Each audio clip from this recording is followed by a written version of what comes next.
Buenos días a todos, muchas gracias por sumaros y yo creo que el éxito del café previo demuestra que teníamos todos muchas ganas de vernos y de sustituir las pantallas y los webinars, que yo creo que estamos todos un poco hartos por desayunos o por lo menos vernos las caras sin pantalla interpuesta. Así que para no quitar mucho tiempo, si os parece, vamos a arrancar rápido, hacemos una presentación rápida de... La idea de hoy es presentar y abrir un poco de debate sobre el informe de tendencias de relación con inversores que presentamos hace un par de semanas. Creo que, si no todos, prácticamente todos los que estáis aquí habréis recibido el informe, habréis charlado con nosotros. Es un informe en el que, después de los cambios que ha habido con MiFID, donde ya llevamos 2-3 años de implantación real, la situación del COVID y bueno, a lo cual se suma ahora toda la incertidumbre que hay como consecuencia de la desgracia de Ucrania, pues veíamos que era un buen momento para hacer un poco repaso y ver en qué punto estábamos y qué tendencias identificábamos, ¿no? Ahí lo que hicimos fue el lanzamiento de una encuesta a los responsables de relación con inversores de las principales compañías cotizadas, tanto del Continuum como el Growth, donde identificamos varias tendencias, las cuales complementamos con una encuesta cualitativa con 7 responsables de relación con inversores para profundizar un poquito más y sacar algunas conclusiones. Y hoy contamos en el debate con 4 de las personas que han participado, así que además de daros las gracias a todos los que habéis venido, daros especialmente las gracias a los que os habéis sumado aquí. Lorea y Patricia además se han venido desde Bilbao, por lo cual nos madrugando bastante, ¿verdad, Patri? y nada, como sabéis, bueno, Lorea es la Head of Corporate Development de CIA Automotive, ya la mezcla está entre inglés y castellano, me pierdo. Antonio de Cárcer, que es responsable de relación con inversores de Prosegur, y Patricia Berjón, que es responsable de desarrollo corporativo en Dominion. Y además está María Pérez Mosso, que ya la conocéis prácticamente todos, y es la responsable de relación con inversores de JIC. Así que, si os parece, abrimos un poco el turno de preguntas. La idea es que tengamos un debate de unos 40 minutos y que luego tengamos unos 10-15 minutos para cualquier pregunta y lo complementamos con el café posterior. ¿Vale? Así que nada, Lorea, empezamos contigo. Venga. Uno de los temas que salía en la encuesta era este cambio del modelo físico al modelo digital, del que todos hemos acabado un poco hartos, y que ha habido mucha intensidad en roadshows y encuentros digitales que al final veíamos que perdían cierta calidad, ¿no? Entonces, la pregunta ahí es, ¿crees que los brokers en este sentido están empezando a cambiar y a intentar dar mayor calidad a este tipo de encuentros? ¿Crees que se va a quedar este modelo digital o hacia dónde estamos yendo, ¿no? Porque hay cierta saturación en esta... Creo que es uno de los temas favoritos de todos los que estamos aquí. Yo creo que tú lo has dicho. Hemos perdido calidad en las reuniones. Quizá hemos ganado en cantidad, también es verdad, eso ya cada compañía dirá su experiencia, pero yo creo que es una obviedad que hemos perdido calidad en las reuniones. Ese momento digital, ese momento pantalla, los IR somos comunicadores, esto es lo que hacemos bien y lo hacemos muy bien en el cara a cara, lo hacemos con el punch que le ponemos, con la fuerza que le ponemos en el cara a cara. Entonces, eso lo hemos perdido, la cantidad de reuniones no ha sustituido para nada la calidad y además, junto con calidad, me vais a permitir, y igual muchos de vosotros compartís, ese momento que ha rozado a veces la falta de respeto incluso, ¿no? Esas jornadas eternas de 8 reuniones una detrás de otra con una cámara en la que tú estás en la 8ª reunión intentando ponerle la misma fuerza que le has puesto a la primera y ves a los de enfrente, el uno escribiendo, el otro contestando mails, con muchas ganas de pedirle el respeto que merece la reunión y el tiempo que tú le estás dedicando, ¿no? Eso es lo que yo he sentido. Yo he sentido falta de calidad, pero rozando un poco a veces también con el tema del respeto personal, cosa que no pasa en las reuniones presenciales. Mantienes mucho más la atención del público. A partir de ahí, ¿qué va a pasar? Espero que los brokers sean sensibles y vuelvan a poner las conferencias, el valor tangible que tienen versus la evidente ahorro de costes que les supone. Creo que tienen que ponerlo, creo que tienen que volver el tangible. Hablábamos antes, Luis, de una expresión que me parece clarísima, el péndulo. Hemos ido del blanco al negro, pero la realidad es que las cosas son grises. Y yo creo que volveremos al gris, a quedarnos con lo mejor del mundo virtual. No me voy a Canadá para tener 2 reuniones, pero con lo mejor del mundo presencial, que es lo que sabemos hacer, comunicar en el cara a cara. Así que vamos a esperar llegar a ese mundo gris intermedio quedándonos con lo mejor de los dos. Vale. Ahí voy a tirar un poco para casa, porque María, en JIC hemos vivido una salida a bolsa en un momento donde estábamos todavía en una situación digital, ¿no? ¿Tú cómo lo has vivido y cómo crees que se va a quedar ese gris, ese péndulo del que habla Lorea? A ver, yo estoy muy de acuerdo con Lorea, ¿no? Sí que es verdad que cuando todo el proceso de salida a bolsa allí, que salimos el 22 de julio, ¿no? Fue previo, obviamente, y en esa época las reuniones tenían que ser sí o sí virtuales, ¿no? Entonces, todo el roadshow previo se hizo de manera virtual y faltaba, yo creo que mucho el punto. Que tiene un mérito impresionante, que conste. Entonces, sí que es verdad que fue todo virtual y yo creo que pierdes parte de esa emoción, ¿no? De contar la historia, ¿no? Realmente el proyecto de valor, de crecimiento de JIC, ¿no? Fue un éxito porque realmente el proyecto era muy bueno, ¿no? Pero creo que nos vamos a quedar un poco en la mitad, ¿no? Sí que es verdad que el mundo virtual te permite ver, lo que decía Lorea, muchos más inversores, ¿no? Que sean, a lo mejor si tú hubieras tenido... Nosotros porque era un roadshow nacional, pero si tiene que ser un roadshow internacional, pues imagínate, ¿no? Puedes ahorrar en costes, ver muchos más inversores y abrir mucho el abanico. Y creo que eso es bueno pues, para empresas más pequeñas y que te dan pues, más cantidad, pero que la calidad y nosotros somos vendedores, ¿no? Siempre lo decimos, y al final el vender lo que es la historia de tu empresa, ¿no? Y esa parte emocional que siempre hablamos del equity story, que no son solo números, ¿no? Que es contar una historia, se cuenta mejor en persona, ¿no? Entonces yo creo que tiene sus ventajas, pero creo que nos quedaríamos en el gris. Entonces, bueno, yo creo que están saliendo ahí cosas positivas y negativas y es evidente que la pandemia impacta mucho en la actividad que tenéis desde los departamentos de IR, ¿no? Ahí, Patricia, tú, dentro de que la pandemia ha sido como una, no sé, una plaga que no nos quitamos de en medio, ¿qué cosas positivas extraes y cómo crees que va a quedar ese modelo? O sea, ahora, por ejemplo, ¿crees que tienes una relación más directa con los inversores o este cambio de modelo te permite tener un acceso más directo o hacia dónde vamos? A ver, me pones la pregunta difícil porque estoy súper de acuerdo con ellas y creo que ha habido muchos aspectos, o sea, totalmente de acuerdo con comentarios negativos que ha tenido el modelo que se ha adoptado durante la pandemia, pero también era casi el único posible durante cierta parte del tiempo, ¿no? Y bueno, voy a intentar sacar las partes positivas. Yo creo que una parte positiva es que cualquier cosa de este tipo al final te agita y mueve el status quo. Y entonces yo creo que el COVID, no solamente en nuestro sector, sino en general, ha sido el mayor acelerador de la digitalización, más que cualquier otro momento, a cualquier otro prescriptor. Y yo creo que la digitalización o adoptar nuevas tecnologías era algo que también necesitábamos y tenía que ocurrir en nuestro mundo, ¿no? De relación con inversores. Entonces, eso me parece una cosa positiva. Nos obligó, de la noche a la mañana, nos cambió las reglas del juego, nos obligó, sin preguntarnos o sin poder tener opción a adoptar nuevas tecnologías, en este caso todos los temas virtuales, y yo creo que eso es positivo porque ha normalizado el uso de esas tecnologías. Y nos tenemos que quedar con la parte buena que tienen de cara a futuro, ¿no? De cara a futuro, pues, yo qué sé, yo por ejemplo, en otras compañías de mayor tamaño probablemente las juntas se hacían ya en streaming, pero en nuestro caso no, y es algo que hicimos por primera vez en pandemia y que nos vamos a quedar a futuro. Y quizá esto también nos permita estar más abiertos a nuevas cosas o nuevos canales de comunicación en el futuro. Pues no sé si son los foros, no sé si es usar más las redes sociales, no sé si son podcasts o no sé si es que en el futuro nos reuniremos con nuestros inversores en el metaverso, ¿no? Yo leía el artículo de... Tú vas por delante, Patri, tú vas por delante. Pero yo digo el futuro, ¿no? Bueno, lo que comentaba... ¿Puedo elegir mi avatar? Bueno, habías elegido una cosa, de que no sé si vas por ahí, pero cuando leía el análisis o el resumen del informe, había creo que un tema tuyo que comentabas, dice, nos reuniremos de forma virtual en torno a una chimenea. Bueno, eso es el metaverso, ¿no? Un poco. Ya veremos, igual esa experiencia virtual, pero es más sofisticada o más cercana. Y en cuanto podamos cambiar las caras va a ser la pera. Dicho esto, creo que la parte presencial es insustituible y que el contacto personal, estoy absolutamente de acuerdo con Lorea, es insustituible y ahí es donde se establecen lazos de confianza y se puede transmitir bien el mensaje. Pero creo que ese mover el status quo está bien.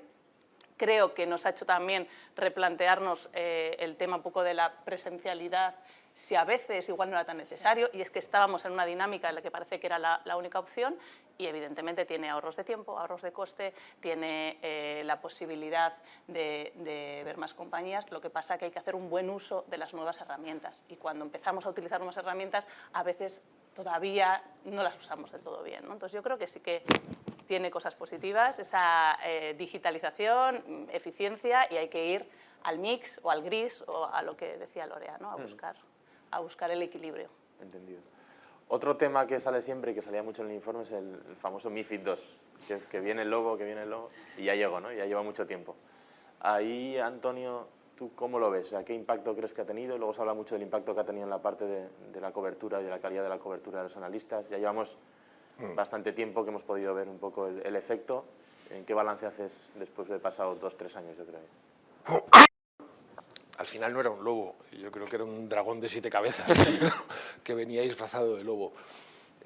Yo creo que tiene mucho más impacto del que estamos calibrando. O sea, todo lo estamos refiriendo siempre a la pérdida de calidad en el análisis, y es verdad que el MiFID limita el acceso al mercado de los brokers. Al limitar el mercado de los brokers existe sobrecapacidad.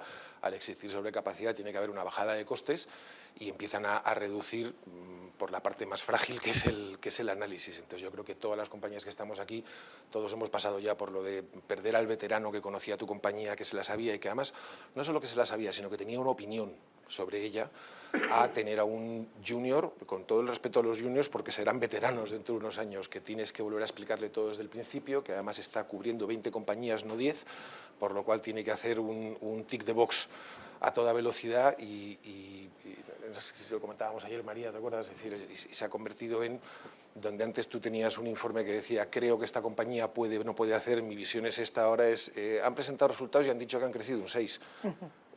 Sí. Pues sí, claro que lo hemos dicho, es que hemos crecido un 6, ¿vale?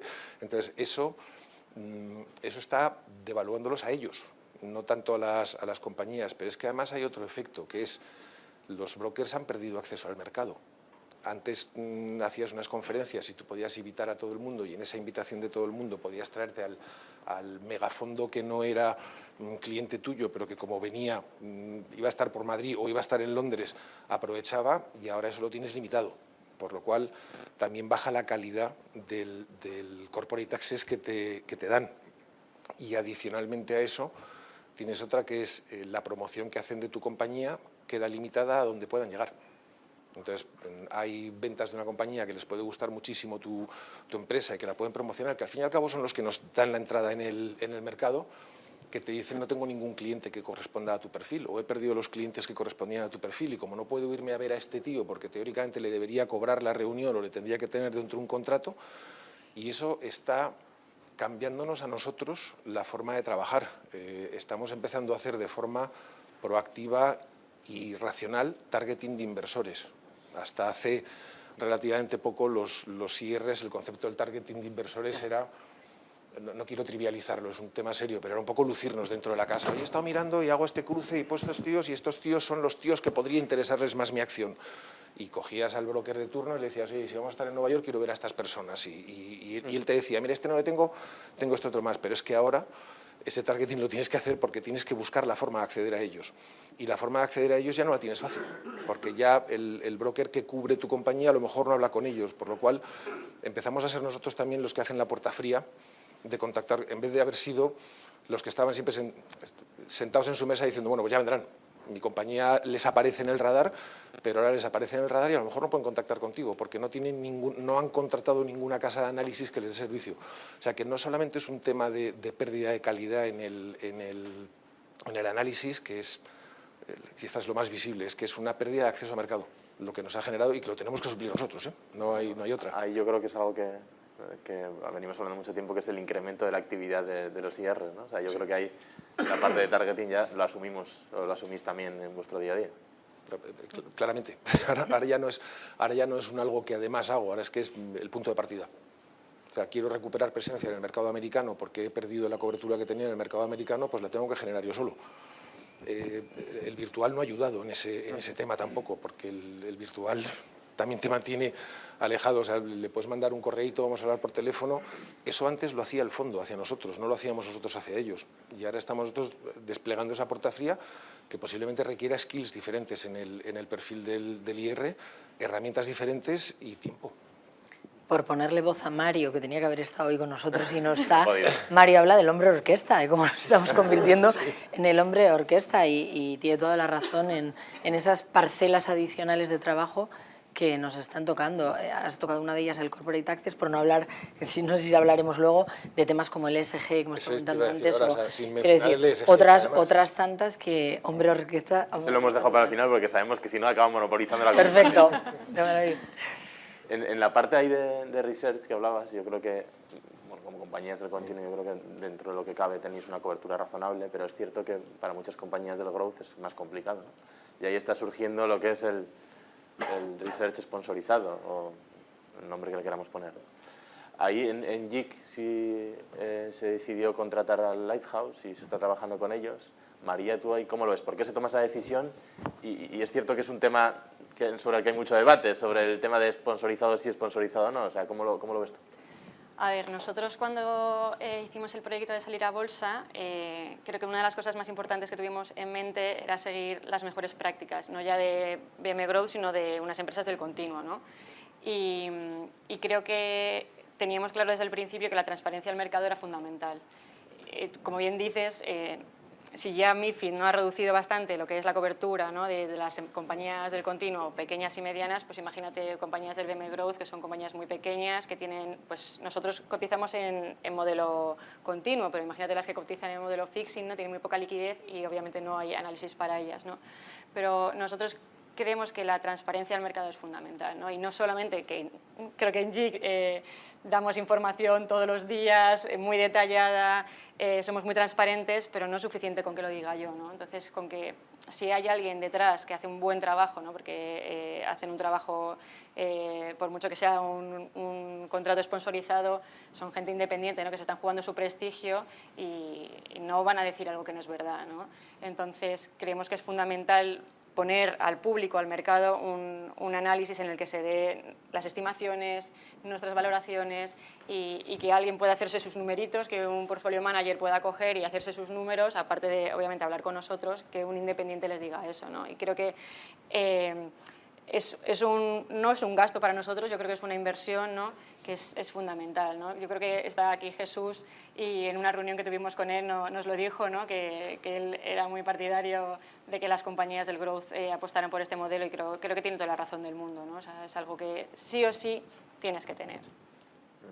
Bueno, y para que veáis que no es baladí, o sea, nuestra acción desde el momento que Lighthouse lanzó el informe, que fue en diciembre, ha crecido un 13%. O sea, al final tienes más repercusión y creo que el mercado aprecia estas cosas. Oye, otro elemento que salía mucho en la conversación, en el informe, cuando estuvimos hablando, es el tema de la actualización del equity story. Es decir, como consecuencia de la COVID-19 hay muchos modelos de negocio que han quedado no más que tocados, ha habido dudas sobre ellos. Otros modelos, en cambio, han sido más premiados por el cambio en el que estamos viviendo. Pero se hablaba de que se hacía la pregunta, creo, directa de ¿has tenido que actualizar tu equity story como consecuencia de la COVID-19? Pero luego en las conversaciones salía que ya incluso con eso no es suficiente, sino que el mercado exige un conocimiento continuo y constante de la evolución de la compañía. Ahí, esta exigencia constante, Lorea, ¿vosotros cómo la habéis vivido y en qué punto estáis? O sea, ¿qué os está exigiendo? Yo creo que es verdad, el COVID ha exigido esa actualización, pero tampoco nada que no hubiera, o sea, quiero decir, sí, más extremo, decía Patricia, la aceleración es así, pero nada que no hayamos vivido antes. Quiero decir, estamos en un mundo, el mío en concreto, el de nuestro sector en automoción, que está en constante cambio, a su vez contextualizado dentro de lo que está pasando en el mundo. El equity story tiene que evolucionar. Yo creo que yo he visto como tres líneas de actualización en los últimos tiempos. Una, esos temas básicos del equity story a los que te tienes que agarrar, porque hacer evolucionar el equity story no es cambiarlo del todo, es reconocerte fiel a lo que eres y simplemente ir adaptando, con lo cual yo creo que detectar los temas raíz de tu equity story que gustan, que son ciertos, que son sólidos, tienes que reforzarlos, línea 1. Línea 2, actualización de todo lo que venga. El mundo cambia y tú tienes que ir añadiendo. Y línea 3, y de verdad que no estoy obsesionada con el tema ESG, bueno, igual un poco, pero es que la incorporación al equity story de todo el tema de sostenibilidad, cada uno en sus líneas, unos más en medio ambiente, otros más en gobierno corporativo, otros más en social, ha sido una de las claves. Es verdad, como decías en la pregunta, que aparte del propio equity story, el mercado ya hasta eso le parece poco, ¿no? Quieren la actualización de todo a día de hoy. Y yo creo que también hay que decir que no en algunos momentos. También hay que saber decir no o hay que saber decir que hay que tener paciencia. No puede ser que al día siguiente de la invasión de Ucrania tengamos llamadas diciendo que lo cuantifiquen los resultados del año. ¿Tú sabes cómo va a ir o qué? ¿Tienes información que yo no tengo? Bueno, si me la das yo la meto en mi modelo. Pero es que yo creo que ese tipo de aceleración, esa no es sana. Y esa creo que también hay que saber pararla y decir con muchísimo respeto, no. Esto no es el momento, esto no es, tienes que esperar, hay que aprender a esperar para darte una cuantificación bien hecha. Entonces, bueno, pues sí, aceptamos que hay que evolucionar y no en algunos momentos cuando también hay que decir que un poco de paciencia. Y esa ansiedad, que eso no lo habíamos hablado antes, pero esa ansiedad que notáis en el mercado, vosotros, Antonio y Patricia, lo notáis también, es decir, ¿y creéis que es posible pararla o ponerle límites o lo estáis haciendo? ¿Cómo lo estáis haciendo? Yo creo que el value y el long term han desaparecido. O sea, eso en los últimos 2 años y con el COVID y con Ucrania lo hemos notado. O sea, el inversor que antes decía me compro otra acción para tenerla durante los próximos 10 años. 10 años, qué mundo. Nosotros tuvimos un inversor que nos decía que ellos eran long, pero long, de los buenos, que algunas acciones las tenemos hasta 3 años. A lo loco. Literal. Y hace poco he leído un artículo en una revista financiera que hablaba de que los inversores de largo plazo que pueden aguantar hasta 1 año en la compañía, hasta 1 año. Esa ansiedad se ha generalizado. Entonces, coincido absolutamente con lo que decía Lorea, el que te llama por la mañana diciendo, oye, ayer ha habido elecciones en Argentina, ¿qué vais a hacer? Y yo, pues, Están contando los votos. Sí, o sea, felicitar al ganador, no se nos ocurre otra, no vamos a cerrar ese tipo de cosas, está bastante intensificado. Sí es verdad que esto es pendular, o sea, esto es ciclo. Al final hay gente que se acabará dando cuenta que hay determinados valores que son más de largo recorrido, que hay que mirarlos, pero coincido totalmente contigo. Creo que nos hemos metido en un mundo en el que la gente te pide una inmediatez de actualización de tu equity story, volviendo al tema de la equity story, que las compañías tenemos fundamentales y que los fundamentales es lo que tienes que resaltar en ese equity story. Tú tienes que decirle, yo vivo de esto y estas son las tendencias de mi mercado y, por supuesto, te tengo que explicar cómo me ha afectado el COVID en el medio y mis previsiones al largo y qué opino de la guerra de Ucrania, pues mira, todavía no lo sé. O sea, es que invadieron Yo ayer. estoy súper de acuerdo a veces en lo que decía Lorea, a veces hay que decir que no. Y dices, ¿cómo de factible es eso? Bueno, pues es que hay que ser franco, ¿no? También, o sea, porque si no estás diciendo que no, a veces estás medio lucubrando sobre algo que no tiene ningún sentido, ¿no? Y pasa con la guerra de Ucrania o con temas de inflación o con temas del precio de la energía o con tal. Bueno, puedo dar una estimación, pero tenemos que dar unos tiempos y cuando tenga algo que tenga sentido, ¿no? Y en ese sentido, vamos, yo estoy súper de acuerdo de que hay que plantarse un poco y decir lo que puedes decir y lo demás, todos tenemos al final la misma información. Y con temas de equity story, pues sin duda siempre hay que actualizarlo, pero que sí que estoy de acuerdo, o sea, hay unos fundamentales y no podemos estar viviendo de la última noticia, ¿no? Y como hablando de eso, ¿no? Hay unos fundamentales de compañía que son estables en el tiempo y que deben funcionar en los diferentes ciclos que podamos vivir, ¿no? Ni reinventarte los fundamentales para complacer al mercado. Exacto. O sea, si al mercado ahora le gusta esto, voy a decir que lo hago. Si es que si tu compañía no lo hace, eso tiene el recorrido muy corto. O sea, saltarás en la próxima presentación de resultados. Esto como es no ahora quito de la presentación la presencia en Rusia y la vuelvo a poner dentro de 1 año o la quito... No, yo estoy donde estoy, tengo lo que tengo y con mi modelo de negocio debo ser capaz de afrontar los diferentes ciclos y las diferentes circunstancias. Oye, volvemos al tema estrella, que Lorea si no se va a enfadar. No me lo preguntes a mí porque vamos, nos estamos aquí. No, yo creo que en la encuesta que hacíamos, lo estoy diciendo de memoria, pero yo creo que el 98% decía que efectivamente ha identificado más demandas de temáticas relacionadas con ESG. Yo creo que eso, bueno, creo que la pregunta casi sobra si lo hemos identificado, ¿no? El punto es si realmente la legislación que hay, las demandas que hay, están unificadas y las compañías estamos preparadas para facilitar esa información. Y si realmente el mercado está siendo racional en ese sentido. Es decir, porque no todo, o sea, yo creo que lo hemos hablado en alguna conversación previa. En algunas compañías igual tiene más sentido poner más foco en la parte de gobierno corporativo, en otras más en la parte de sostenibilidad, y ahí hay un poco un mare magnum en el que parece que a todos se les mide por el mismo rasero, a la vez que saltan 500 legislaciones y 500 criterios diferentes, ¿no? Y ahí, Antonio, empiezo contigo. ¿Tú cómo ves en ese mare magnum en el que estamos metidos y cómo lo estáis tratando vosotros en Prosegur de dar orden y darle sentido? Es Tu tema favorito, ¿no? Mi tema favorito. Como responsable del área ESG, además dentro de Prosegur, o sea que,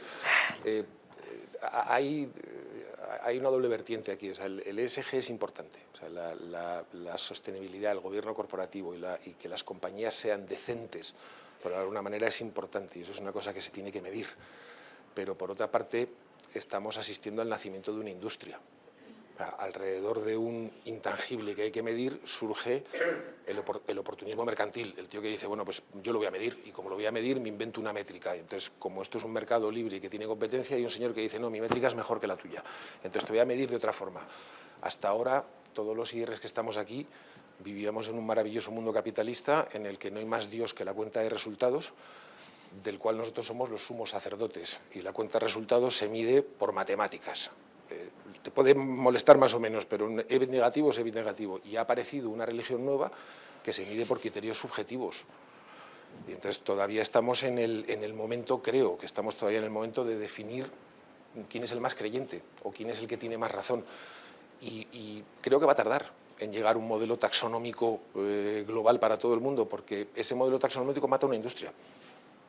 Si al final hay uno que dice, mira, esto es bueno y esto es malo, todo el mundo entra por aquí, pues vas a matar a un montón de empresarios que tienen la intención de decir, no, no, mi forma de medir es mejor que la de otro. Entonces, estamos en el momento del nacimiento de una industria, que no estoy diciendo con el término industria que sea mala, que es decir, es necesaria tenerla, pero que nos está volviendo locos a nosotros. Porque que levante la mano el que no tiene un rating, por el mismo criterio, un rating positivo y un rating negativo en un proxy. Por el mismo criterio, exactamente. Entonces, esa subjetividad es muy difícil de medir porque no hay matemáticas que la midan. O sea, osos polares muertos puede ser un dato bueno o un dato malo. O sea, estoy intentando trivializar el tema para entenderlo. Entonces, creo que le queda recorrido a esta industria para terminar de asentarse y de definirse. Creo que métricas globales, taxonomías globales, estamos a 2 o 3 años de distancia todavía de ese tema y creo que nos toca lidiar a nosotros con ello. Porque lo comentábamos hace unos días, el interfaz con los inversores somos nosotros. Al final, a quien nos van a preguntar, y además por lógica tiene que ser así, porque tampoco es sano para la compañía permitirle al inversor acceso por muy diferentes canales, porque el concepto de murallas chinas es chino. Entonces, al final tienen que pasar por nuestro canal, tenemos que aprender una norma, tenemos que integrarla dentro del equity story de la compañía y tenemos que saber trasladársela al mercado, sabiendo que no estás hablando con alguien que mide matemáticas, sino que mide opiniones. Uf, es complicado, pero es muy divertido.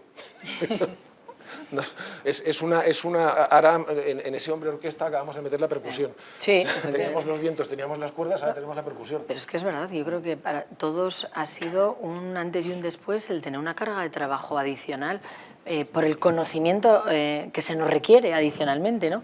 Yo no sé la experiencia vuestra, pero yo creo que ahora tenemos 3 tipos de inversor y 3 tipos de interlocución, con aquellos que yo creo que están en modo extinción, que no hablan de ESG nunca jamás ni les interesa.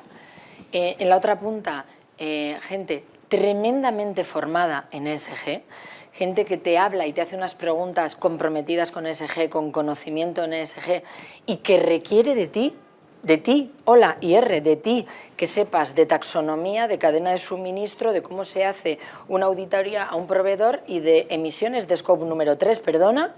Claro, y tienes que saberlo todo. Entonces, y luego en medio, que en mi experiencia ahora mismo es el grupo mayoritario de inversores, pero igual en otras industrias es diferente, tenemos un montón de inversores, creo que lo has dicho antes, que hacen el checklist, ¿no? Los del greenwashing. Es decir, tengo que hablar de ESG porque me lo piden, entonces te voy a hacer 3 preguntas. ¿Haces? Sí. ¿Y esto? También. Uf, ya está. ¿Hablamos del EBITDA? Perfecto. Entonces yo creo que ahora es el grupo mayoritario de inversores que tenemos, pero igual que los que no hablan nada están en extinción, creo que estos van a ir tendiendo al otro extremo y tenemos que saber hablar de ESG. Si ellos se forman en ESG, nosotros tenemos que formarnos en ESG. Entonces creo que Que sí, es que está aquí para quedarse, como dice Antonio. Es que es fundamental tener un discurso en torno a la ESG. En nuestro caso, yo creo que también la intensidad de las preguntas depende del sector, depende de la compañía. En nuestro caso, estoy segura de que es muchísimo menor que la que puedes tener, por ejemplo, CIE, ¿no? Puede tener L'Oréal. Y eso también nos ha permitido ir dándole forma internamente al discurso, a un discurso propio, poco a poco, ¿no? Con las preguntas que íbamos recibiendo y con lo que nos íbamos formando, porque como tú dices, son un montón de conceptos nuevos que en el otro lado muchas veces tienes a alguien muy experto que está, bueno, tiene sus departamentos específicos de ESG, depende qué inversor, ¿no? O qué tamaño. Es que además tiene, o sea, los criterios, no solo los de medición no son homogéneos, los de demanda no son homogéneos. Correcto, por eso yo creo que a día de hoy... Hemos estado evaluando emitir un bono, estábamos, el proceso ahora mismo de calcular con los tipos de interés que hay va a ser una juerga, pero morcilla aparte. Y dices, bueno, podemos emitir un bono verde que parece que tiene unas ventajas, que tiene unos tal, y entonces haces todo tu evaluación, te miras, tenemos ratings buenos, y te miras y dices, no, porque lo que el mercado está valorando, lo que les preocupa es la sostenibilidad. O sea, ¿cuántas ballenas te has cargado? ¿Cuánto eres de verde? ¿Cuánto proteges el planeta? Y mi empresa es una empresa que la parte de la sostenibilidad es muchísimo más lateral. 160.000 empleados, manipulamos dinero, pues toda la parte de governance, ¿sabes? El riesgo social y el riesgo de corrupción es lo que no les preocupa, no te lo valoran. Ellos lo que quieren saber es cuánto es tu huella de carbono. Y dices, pues mira, la mía es muy pequeñita. Es que a nosotros nos pasa exactamente el mismo caso que a vosotros. Somos una empresa de personas y la parte S y la parte G para nosotros es mucho más fundamental. Mucho más fundamental. Entonces, por eso ahora los equipos de relación con inversores somos los que tenemos que interpretar y ponerle sentido, porque si lo mides por unos estándares, cogemos el mismo rasero para todas las tipologías de compañías y no tiene sentido. No tiene sentido. María, porque ahí en una compañía más pequeña del Growth, que además también es más de personas, no tanto una parte industrial, ahí ¿cuál es la política? ¿Cómo lo estamos midiendo? ¿Nosotros? Sí. Me alegra que me hagas esta pregunta. No, pues este ha sido nuestro primer año como cotizada y bueno, está Marta Guisasola aquí, que es nuestra directora financiera, ella ha sufrido también esta información no financiera, ¿no? Creo que una de las cuestiones que rodea al ESG es que al final en la información financiera es lo que decía Antonio, es matemáticas. Tú en tus compañías tienes integrados los sistemas, ¿no? Pero las compañías no tienen integrados los sistemas todavía de este tipo de información que es tan variada, ¿no? Porque lo mismo estás recopilando datos de la parte de talento, de cuántas mujeres y hombres tienes, cuántos has ascendido, cuánto agua has consumido en Brasil, cuánto papel en México. Entonces, claro, no tenemos institucionalizado un sistema de información estandarizada, entonces es complejo, ¿no? Y para compañías pequeñas como nosotros, pues todavía es más complejo porque no tenemos un departamento de 10 personas que te estén gestionando las cosas, ¿no? Entonces, yo creo que el legislador también, cuando hace las normas, tiene que también tener en cuenta que no son los mismos tamaños y los recursos que tienen unas compañías y otras, ¿no? Entonces, yo creo que para las compañías pequeñas el esfuerzo de tiempo y de recursos destinados a esto es muy importante, ¿no? Y al final sacas la información y obviamente es importante, ¿no? En nuestro caso, pues como decíais, somos una compañía más de personas y nuestra parte de medio ambiente pues es muy reducida, ¿no? No tiene mucho sentido que nos pregunten a nosotros sobre emisiones de carbono, etcétera, etcétera, ¿no? Sí, la parte social, ¿no? Tenemos muchos empleados, esa parte sí, y también la parte de governance que le damos mucha importancia, pero son muchos recursos y mucho tiempo, ¿eh? Bueno, llevamos ya unos 40 minutos y para ir terminando, hay el último bloque que a nosotros nos parece especialmente interesante, que es el acercamiento entre las funciones de relación con inversores y comunicación, cuando no decir prácticamente que es la misma función en algunos momentos, ¿no? Entonces, algunos de los que estáis aquí, tenéis de hecho unificada bajo vuestra dirección los dos equipos, es tu caso, Patricia. ¿Cómo lo estás viviendo? ¿O hacia dónde crees que vas a converger? Iba a decir convergen, pero no sé la palabra.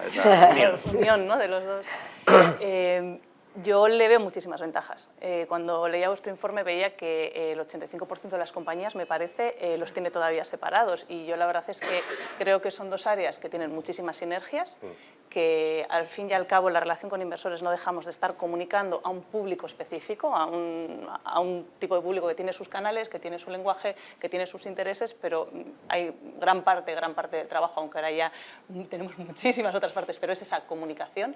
Y yo creo que tener bajo una misma dirección o bajo una misma persona los dos ámbitos lo que da es coherencia al mensaje, o sea, te ayuda a darle coherencia, a darle consistencia en todos los canales.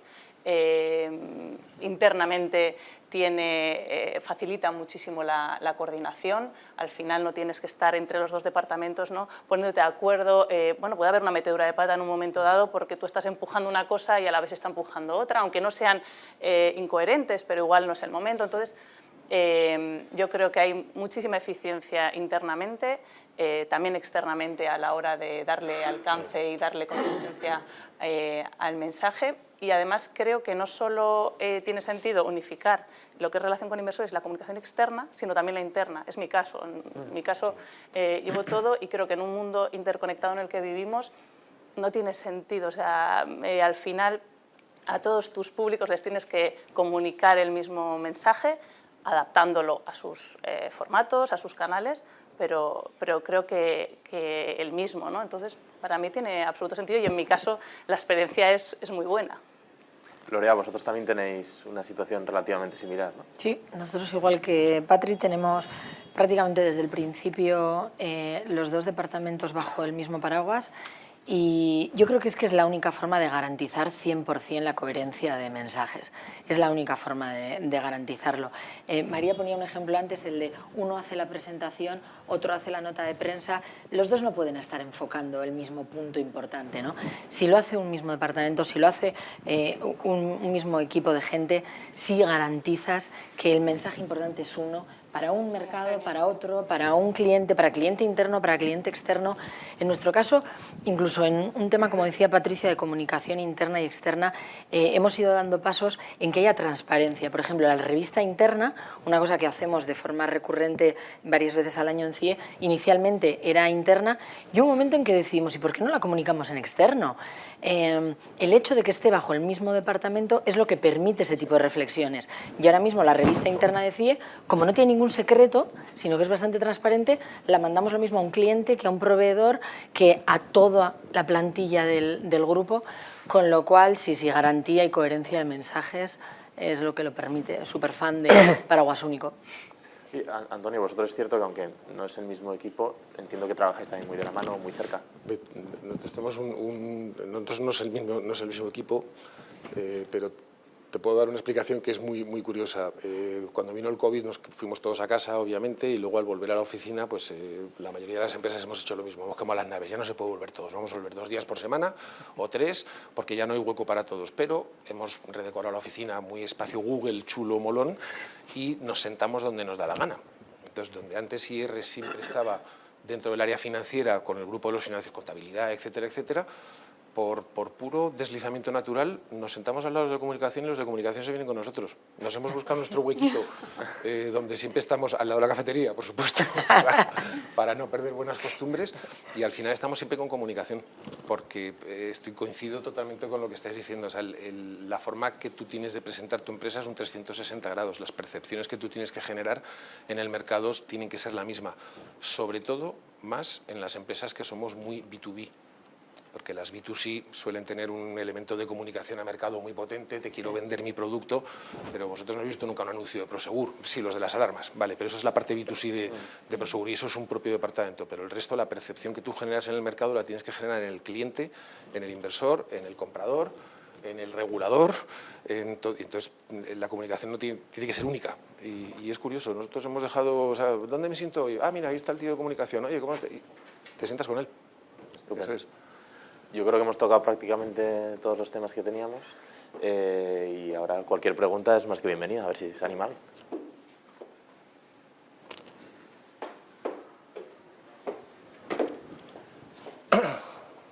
Gracias.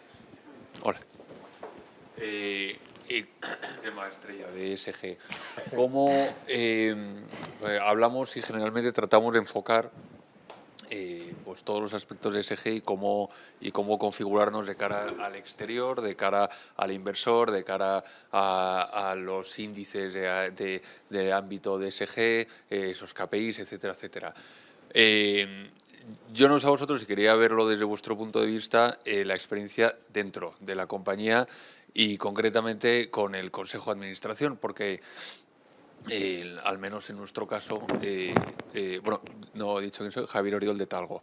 Al menos en nuestro caso, también el Consejo de Administración tiene esa fase, porque esa fase de aprendizaje, de conseguir adaptarse a estas tendencias, bueno, pues de conseguir adecuarse, y quería ver vuestra experiencia o cómo lo habéis visto o cómo lo habéis tratado, cómo se ha tratado internamente todo ese ejercicio con el Consejo de Administración, si hay alguna comisión delegada específica en este aspecto, cómo darle esa importancia, ¿no? Porque yo creo que también parte mucho de ahí, y de cara también a los recursos que le puedas dedicar al ámbito del ESG, tiene que empezar por ahí, porque si no va a ser una lucha muy complicada. Necesitas recursos, necesitas darle importancia y que esa importancia incluso para luego conseguir información dentro de la compañía, pues venga desde arriba del todo, ¿no? Quería ver cómo lo habéis gestionado. ¿Cómo lo veis? ¿Quién se anima? Venga, María. No, yo estoy de acuerdo que al final esto es una cascada, ¿no? Entonces, si desde arriba no hay un convencimiento de la importancia del ESG, pues obviamente eso no escala hacia abajo. Yo creo que en el caso de JIC, bueno, José Antonio y todo el Consejo son plenamente conscientes, ¿no? Y yo creo que en cada cosa que hacemos siempre tienen en cuenta esa vertiente. Y yo creo que es nuestro primer año como cotizadas, ¿no? Todavía tenemos solamente 2 comisiones en el Consejo, etcétera, pero seguramente yo creo que cuando la mayoría de las compañías que llevan ya más años institucionalizar esta figura, ¿no? Del comité de ESG, etcétera, ¿no? Que en los comités que llevan a cabo los informes, etcétera, que haya partes del Consejo de Administración, al final eso da la fuerza para que realmente se lleven a cabo las políticas, ¿no? Yo creo que el compromiso del Consejo es fundamental, porque sin eso no escala hacia abajo, vamos. No sé en vuestras compañías. ¿El resto? Yo te puedo contar nuestra experiencia. Nosotros en el año 2015 creamos 2 comisiones, la comisión en el propio Consejo, pero a su vez una comisión en la propia compañía. La Comisión de Sostenibilidad del Consejo y la Comisión de Sostenibilidad formada por un grupo de directores de la compañía. De manera que el grupo de directores es el que lleva el día a día del trabajo de la sostenibilidad en la compañía y reporta a la Comisión del Consejo. Una comisión muy implicada, tengo que decir. El día 28 de febrero, por ejemplo, publicamos el informe anual. 2 días después estábamos reunidos todos los directores con la Comisión de Sostenibilidad para hablar del informe de sostenibilidad del año, etcétera. Implicada. Ahora, asumiendo la obviedad que ha dicho María y que comparto totalmente, que el apoyo del Consejo es absolutamente necesario, voy a ser un poco más escéptica. Yo creo que las cosas en la compañía se mueven porque te pasan a ti. Fíjate qué punto tan egoísta digo. Es decir, con todo el cariño a nuestros directores comerciales, por ejemplo, en el caso de CIE, pero yo creo que un departamento como es el de los comerciales que venden y que toda la vida han estado enfocados en precio, no entienden el concepto de sostenibilidad hasta que viene un cliente y le dice que lo ha perdido el proyecto por la huella de carbono. Ese día empezamos a estar mucho más atentos todos los departamentos. Es decir, sí al apoyo del Consejo, sí al apoyo del consejero delegado, obviamente, sí al apoyo de todos y cada uno de los directores, pero siendo muy pragmático, creo que hasta que no te pasa en tu propio departamento, hay muchos departamentos que bueno, pues no entienden la importancia que va a llegar a tener. Y creo que eso nos está pasando ya, afortunadamente, en todos los departamentos. Creo que todos los departamentos están terriblemente implicados, pero que ha habido momentos que hasta que a cada uno no le ha tocado, quizá lo ha vivido con mucha más distancia.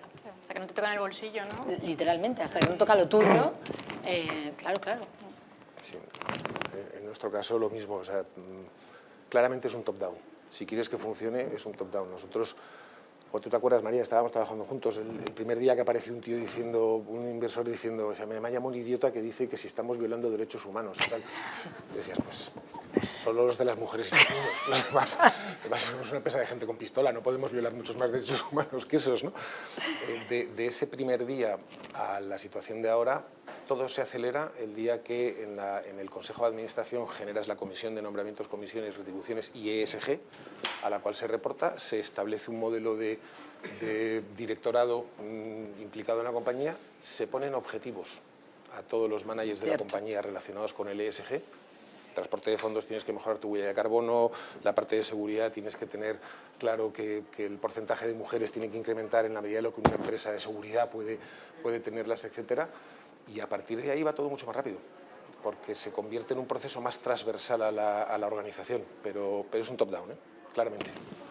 En nuestro caso, o sea, fundamental que esté integrado en la estrategia y que esté validado por tanto el comité de dirección como el consejo de administración. En nuestro caso, el consejo de administración sí que ha mostrado interés y que está muy implicado.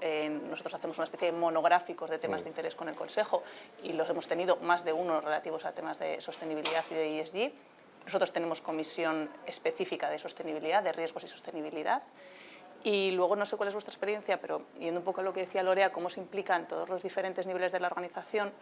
Este año, con la obligación de reporting de taxonomía, nosotros hemos hecho un ejercicio muy 360, muy de tener que implicar a toda la organización, y yo creo que eso la gente, aunque esté de acuerdo, inicialmente es un poco de esto que no va conmigo, esto me tengo que meter este tiempo, pero ya está empezando a meterse en la rueda y a entender y a ver, ¿no? Y entonces esto va a ser un camino de poco a poco. Pero fundamental, yo creo que el hecho de tener una comisión específica pues también lo soporta más. Luego, yo no sé vuestra experiencia, pero no es el caso de CIE, pero sí me toca muy cerca. Muchísimo inversor de los profundamente comprometidos con el ESG, la primera pregunta que hacen es si los directivos tenemos parte de nuestro variable en temas linkados a temas ESG. En nuestro caso no es así todavía, y digo el todavía porque creo que nos va a llegar a la mayoría, porque a ellos les parece que es la única forma o una de las formas más pragmáticas, otra vez volvemos al pragmatismo, de hacer que todo el mundo esté remando en la misma dirección. José Manuel creo que tenía...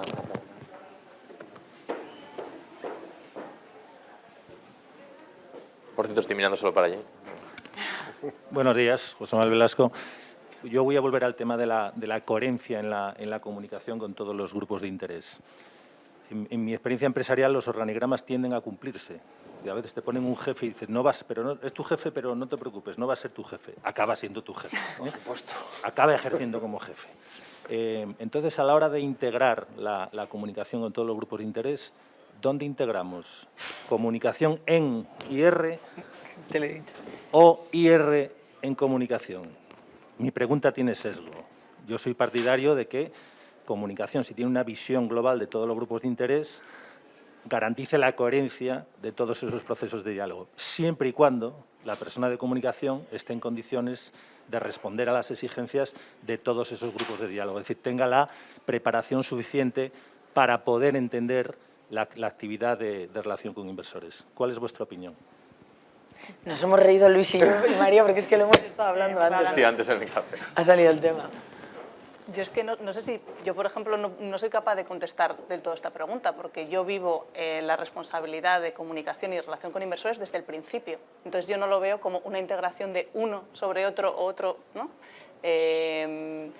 Creo que al final son dos disciplinas diferentes, tienen sus particularidades, pero que en mi caso, y creo que es el tuyo también, Lorea, dirigimos ambas áreas con nuestros equipos especializados luego en un área o en otra, pero tenemos la visión global. Yo creo que tú te estás refiriendo un poco cuando ya en una organización existen los dos departamentos, claro, y cómo organizas, ¿no?, ese organigrama.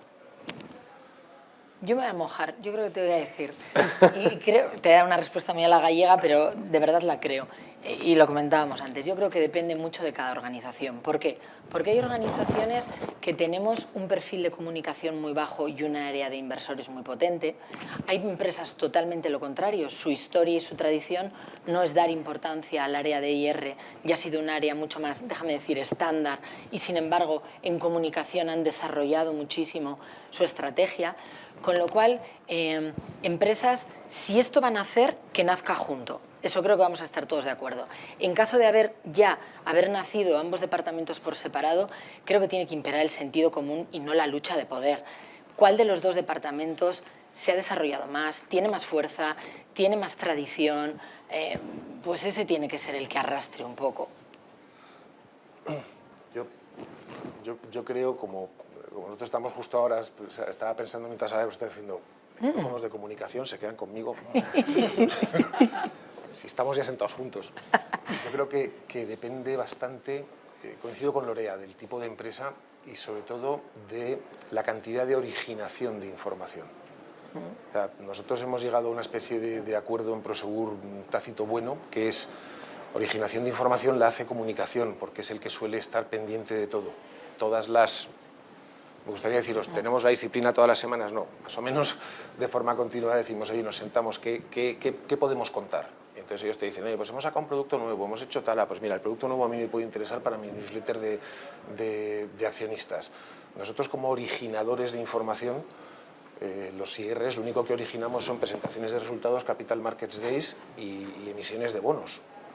No somos un originador de comunicación. Entonces, al final yo creo que se puede vivir en los dos mundos separados siempre y cuando tengas la disciplina de decir, la noticia es esta, ¿a quién le interesa esta noticia? Y el de comunicación dice, a mí me interesa mucho, y el IR dice, mira, a mí esta me da igual. Y al revés, cuando yo digo, estos son los resultados, ¿a quién le interesa? El de comunicación dice, para mí, porque yo los voy a transformar en una nota de prensa, o los voy a transformar en un tuit, o los voy a transformar en algo en LinkedIn. O sea, yo creo que depende de la cantidad de información que la empresa origine, deberían estar en un sitio o en otro, pero pueden estar separados, perfectamente. Creo que teníamos alguna pregunta más por aquí, vamos terminando y otra ahí. Yeah. Sí, sí. Yo quería, bueno, perdón. Vale. Gracias. Veo que aquí el mundo de las compañías emisoras está excelentemente representado. Pues yo quería dar un poco el punto de vista de los inversores también, ¿no? Bueno, soy Juan Prieto de Corporance, un asesor de voto, ¿no? Efectivamente, o sea, el inversor tiene la presión de la ESG, de la sostenibilidad, ¿no? En algunos casos porque se la cree de verdad, ¿no? Porque está comprometido, como habéis comentado. Lógicamente, compañías de seguros, fondos de pensiones, cuya perspectiva es a largo plazo, que están cuidando, pues tienen que tener esa visión, y los otros aspectos pues también son importantes. Otras veces, como gestoras de fondos, es simplemente para captar esa demanda de productos sostenibles, porque ahora todo el dinero de los fondos va hacia allá. O sea que por un motivo u otro eso está en su ADN, está en sus intereses, como estáis sufriendo, ¿verdad? Pero también ellos sufren porque no hay taxonomía, como bien habéis dicho. O sea, todavía está en desarrollo, todavía no se sabe qué aspectos, todavía no hay métricas, la dispersión de las métricas, como bien habéis comentado, la cantidad de proveedores de datos con una dispersión absoluta, ¿no? Con todo el dinero que está en juego, ¿no? Y los planes también tienen la presión de la directiva de implicación, que les obliga a votar, a tener una política, a implicarse con las compañías, y también está el reglamento de desglose, que está allá y que ellos tienen que hacer. Pero dicho esto, efectivamente, el tema de la sostenibilidad está ahí y permanecerá. Ya no solamente los resultados financieros, dentro de los inversores ellos ya tienen que tener esos factores en cuenta, aunque todavía no saben muy bien. Y la experiencia que tenemos nosotros desde el punto de vista del debate que decía de comunicación, investor relations, cuando las compañías nos llaman para hacer su roadshow, ¿no? Para presentar no los resultados, sino por ejemplo las juntas, ¿no? Estamos en plena temporada, todas las semanas nos están llamando para explicarnos los puntos que presentan. El equipo ideal de la mayoría de las compañías se compone siempre por supuesto, de relación con inversores, director financiero. Hay una parte de comunicación, normalmente, aunque yo creo que debería haber más en general. Está la parte corporativa, la parte de Secretaría General de Seguridad Jurídica, el gobierno corporativo, y también está recursos humanos, porque el tema de remuneraciones y por los temas sociales dentro de la ESG están cobrando mayor importancia. Yo creo que al final el reto que hay es esa integración, tanto de los equipos como de esos factores, y como decíais, finalmente pues habrá 2 o 3 años hasta que todo esto se vaya integrando, se vaya mascando y tengamos un horizonte claro como ha sido, ¿no? Como por cierto está el tema de gobernanza, ¿no? Hablando de la dispersión de los datos, que es un tema muy claro, que es un tema que se sabe lo que hay que votar y cuáles son las métricas, pero sin embargo es verdad, y con eso termino, que en los ratings ESG la G no está considerada como siempre ha estado, y es un factor importante sobre el que todos los demás deben ir. No sé si se me ha oído con esto. Sí. Gracias. Creo que tenemos una aquí y otra allí y ya terminamos. Aquí y otra allí y ya terminamos. Es como en el fútbol. Igual. David. Hola, yo soy David Peña de Aedas Homes. Y bueno, mi pregunta no es una pregunta, primero es un pensamiento y luego termina en una pregunta. Y es, hablamos del hombre orquesta, parafraseando de nuevo a Mario, ¿no? Hablamos de la comunicación, hablamos de ESG, pero en el fondo yo soy financiero, o mi background es financiero, yo sé tocar la batería, no sé tocar el trombón, la guitarra, ni nada más. Me ponen a tocar la guitarra a veces, más o menos la rasco, pero o sea, es lo que me toca, ¿no? Y luego hablamos de meter dentro del mismo colchón o del mismo paraguas, comunicación, ESG, pero valemos para todo, de verdad no creemos que valemos. O sea, nos creemos supermanes o nos obligan a pensar que somos supermanes. Y este pensamiento tiene que ver con una cuestión que es la formación. Es decir, nosotros tenemos que torear ese toro, y lo toreamos. Y discutimos o pensamos si es mejor que esté dentro del área de comunicación. A ver, son profesiones diferentes. O sea, yo no tengo el background de un periodista, ni el periodista sabe lo que es un DCF o no sabe lo que es el consensus, es decir, cómo se elabora. A donde quiero llegar es a lo siguiente, y obviamente cada compañía tiene su idiosincrasia y unas tienen más fuerza en un lado y otras en otro, pero ¿alguien ha pensado que podemos necesitar formación? O sea, ¿hay alguna formación en algún lado y alguien que haya pensado al respecto específica de repente para nosotros y que las compañías estén considerando? Y mi pregunta es, ¿vosotros lo habéis tomado? Los que hacéis comunicación y así, ¿qué habéis hecho? Un día os levantasteis por la mañana y de repente lo tenéis todo inoculado. Usamos Autotone, que te mete un montón de instrumentos, por detrás. Yo por lo que me toca, yo te digo, por ejemplo, lo que hemos hecho nosotros. Patricia lo mencionaba y en mi caso también es así, quiero decir, el equipo tiene gente que es periodista para apoyar la parte de comunicación, otros somos más financieros para la parte más de IR, y cuando llega ESG toca desempatar, aquí todos tenemos que aprender.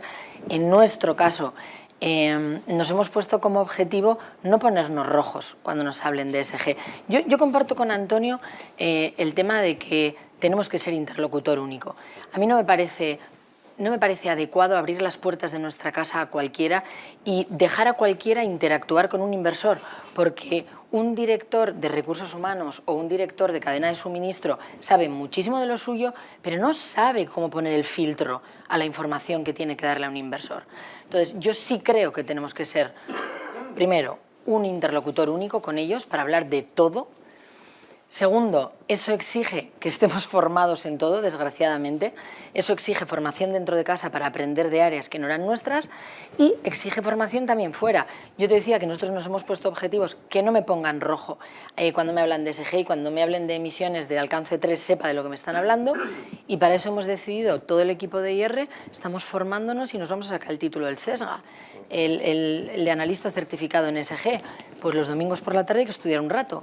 Pues sí, lo estamos haciendo, pero porque entendemos que no podemos no contestar. Igual que en su día aprendimos a hablar de EBITDA, tenemos que saber contestar a la taxonomía, o tenemos que saber contestar cuando nos hablan del plan de igualdad o cuando nos hablan de emisiones de alcance 3. No quiero tener que llamar, hola Gonzalo, director de Medio Ambiente, ¿puedes venir a hablar con este inversor? Porque es que esto va a ser el día a día y yo no puedo estar distrayendo a Gonzalo de lo que es su día a día, que es cuidar del tema de medio ambiente en CIE. Entonces, formación. Sí, aprovecho a reivindicar que ni tenemos equipo extra, ni nos dan horas extra, insisto en los domingos por la tarde porque es verdad. Pero es lo que toca, David, o al menos es la única forma en que estamos sabiendo salir de esto de una forma digna. Pero yo creo que igual que aprendimos a manejar Zoom y Teams, los que eran technologically impaired, y lo conseguimos, son temas que toca aprender. Es que eso no... O sea, otra cosa es que tengas, en nuestro caso nosotros tenemos un equipo de ESG, o sea, los que saben hablar de taxonomía, del GRI, etcétera, etcétera, son ellos. Ellos son los que cuando yo tengo una pregunta incómoda, porque luego con el tiempo vas aprendiendo a contestar de todo, es nuestra habilidad como IRs. Dices, oye, Juan Ignacio, me han preguntado esto, Mariví, me han preguntado esto, pues mira, vamos a ver, la próxima vez que hables con él, dile qué. Y entonces eso, como nosotros somos de naturaleza listos, no solo guapos, nos lo quedamos dentro y ya lo empiezas a incorporar en tu discurso. O sea, no estoy haciendo el CESGA, estoy haciendo inside en la casa, pero tienes que aprender, es que no te queda más remedio. Al final es apoyarte un poco en los especialistas. Nosotros tenemos también el equipo de ESG, ellos son los que saben y desarrollan de base, pero yo ahí estoy pegadita todo el día, ¿no? Pues, y formarte, y formarte, y formarte. Y con los temas de comunicación estoy de acuerdo, son dos disciplinas diferentes, o sea, la comunicación es una disciplina en sí mismo y yo cuando a mí me lo propusieron inicialmente, a mí me dio mucho respeto, porque mi background tampoco es de comunicación, mi background es muchísimo más financiero. Pero bueno, pues con el tiempo te vas formando, no te queda otra. Yo creo que lo que sí sabemos hacer los IRs es generar mensajes, tener claro dónde poner los focos, eso es parte de las habilidades que requiere la comunicación, y luego para las ejecuciones, para otros temas más periodísticos, relación con medios, etcétera, pues apoyarnos en equipos específicos. Yo en mi equipo cuento con una persona de formación específica en comunicación, que es mi mano derecha en ese sentido, ¿no? Igual que tengo luego a la gente de ESG, que no dependen de mí, sino es un departamento aparte, o los apoyos en relación con inversores, que esa parte la lidero yo más del todo. No sé, un poco de aquí a allá. Terminamos con la última pregunta, si os parece. Gracias por el informe y por el evento. Me lo he leído muy rápido y a lo mejor se me ha escapado, pero veo que no se toca para nada el inversor retail. Entonces, viendo los datos de trading de los últimos 2 años en Estados Unidos, en el Reino Unido, el peso del retail, del inversor pequeño, ha subido bastante. Saber si en estas empresas, si habéis notado mayor peso del inversor retail en vuestro accionariado, o por lo menos en la actividad de trading, y si eso está llevando a algún cambio, a reconfigurar un poco la política de relación con inversores. Gracias. ¿Me lanzo? Venga, al agua. lánzate. Pues a ver, en JIC cuando hicimos la salida a bolsa hicimos 2 ampliaciones de capital por 10 millones. 5 fueron al sector retail y 5 al institucional. Y en nuestro caso, pues aparte de que tenemos grandes inversores institucionales, sí que tenemos bastante minorista. Y sí que lo tenemos en cuenta, ¿no? En nuestra política de comunicación con inversores creo que estamos dando... Nosotros somos como recién nacidos en esto, ¿no? Vamos poquito a poco, pero sí creemos que es fundamental el acceso a este sector que tiene, pues como decimos siempre en comunicación, ¿no? Tienes que adaptar el mensaje a cada público, ¿no? Entonces no es lo mismo pues las presentaciones que hacemos con los institucionales, ¿no? O el emitir el informe financiero tal cual, que lo que tenemos que hacer con un minorista, ¿no? Entonces nosotros, por ejemplo, sí que estamos pues colaborando, ¿no? Haciendo pues publicaciones o en medios que son los que siguen los minoristas, ¿no? Pues una estrategia de inversión, un ranking, a portales que al final el pequeño inversor, que es el que se mete todos los días en la pantalla a ver cómo va su acción, a ver qué dicen de esta, a ver qué dicen de la otra, tener que estar ahí, porque si no estás ahí para ellos, no existes, ¿no? Y hacer cercano al management para ellos, ¿no? Entonces hacemos pues entrevistas en las que ellos pueden mandar los mensajes y les contesta o la directora financiera o el presidente, poner todo adaptado a lo que necesitan, ¿no? A sus necesidades, ¿no? Y creo que realmente es importante, que nosotros desde luego no podemos dejar de tenerlos en cuenta. ¿El resto qué opináis? Yo soy justo el lado contrario, por darte el otro color. O sea, nosotros en Prosegur institucional, todo el que quieras accionista de referencia gordo, si miras nuestro libro de registro, minoristas tenemos 1000. Entonces, por supuesto, intentas que una parte de la comunicación les llegue a ellos, pero o sea, en tono de mea culpa. En este caso es que es muy poco lo que les podemos contar, porque no es un grupo de interés que podamos mover con... O sea, dedicarle recursos no va a ir a ninguna parte concretamente. Nosotros también somos el caso de Antonio, nosotros tampoco tenemos mucho retail, aún así en los últimos años hemos intentado y nos ponemos como objetivo hacer un evento para retail al año. Lo hacemos con algún banco que suele tener más acceso a temas de retail y, bueno, pues por hacer un intento de mantener ese pequeño contacto con el poco retail que tenemos. Sí, nosotros igual. Entonces, brokers que están muy con retail, pues todos los años haces con ellos un par de eventos de webcast donde les cuentas la empresa y además cambias el mensaje, cuentas la empresa desde el punto de vista o sea, no hablas tanto de ventas, sino hablas del negocio, cómo funciona, oportunidades. Pero quiero decir, no estoy ni muchísimo en que es una pérdida de tiempo, es que es un público muy pequeñito para nosotros. Igual. Exactamente lo mismo en nuestro caso. Acciones puntuales, pero no un plan específico para el retail. Eso, si estuviera por aquí Iberdrola, Repsol o la historia sería diferente. Tenemos Repsol por aquí, que seguro que Antonina nos puede contar algo diferente, ¿verdad? En Repsol tenemos un departamento dentro de la estructura de relación con inversores, un una parte específica dedicada al inversor minorista. Claro. También es verdad que en nuestro caso el inversor minorista pesa un 26% Fíjate, es una burrada. del accionariado. Estamos hablando de más de 500.000 personas físicas. Y tenemos un programa que ya lleva 10 años en marcha. Estamos hablando de un stakeholder que además, por la idiosincrasia de la compañía, es cliente / accionista, consumidor de la misma, con lo cual estamos haciendo un plan de fidelización por un lado, comunicación por otro lado, financiera, adaptada, o sea, lo que decía Antonio, o sea, es un mensaje mucho más pedagógico, mucho más estructurado para que estos señores que son propietarios de la compañía entiendan realmente cómo funciona, pero también es con abogacía que trasladen un poco las bondades de la compañía a otros que son consumidores / potenciales inversores, ¿no? Tenemos planes de comunicación, tenemos una comunidad creada para ellos, que es la parte más de fidelización.